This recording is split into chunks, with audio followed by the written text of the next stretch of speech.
Hi everyone! ఇంట్లోనే స్వచ్ఛమైన పూసగా వచ్చే నెయ్యిని ఎలా ప్రిపేర్ చేసుకోవాలో చూసేద్దాం. చిన్నప్పుడు ఇలా పూసగా ఉంటే పంచదార వేసుకొని తెగ తినేసేవాళ్ళమనమాట.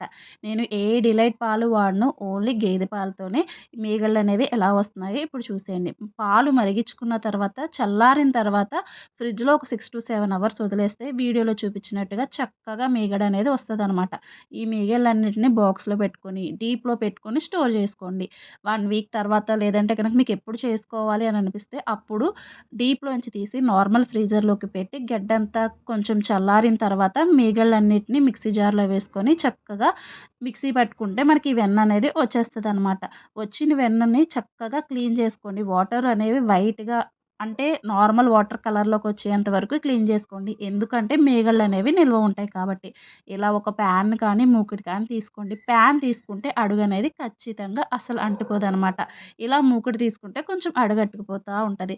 ఇలాగా స్టేజ్ మారే కొద్దీ మనకి నెయ్యనేది రెడీ అయిపోతా ఉంటదనమాట. నెయ్యి మొత్తం మరిగిన తర్వాత తమలపాకులు కానీ, మెంతులు కానీ, కరివేపాకు కానీ వేసుకోండి. పూసగా నెయ్యి రెడీ అయిపోతది.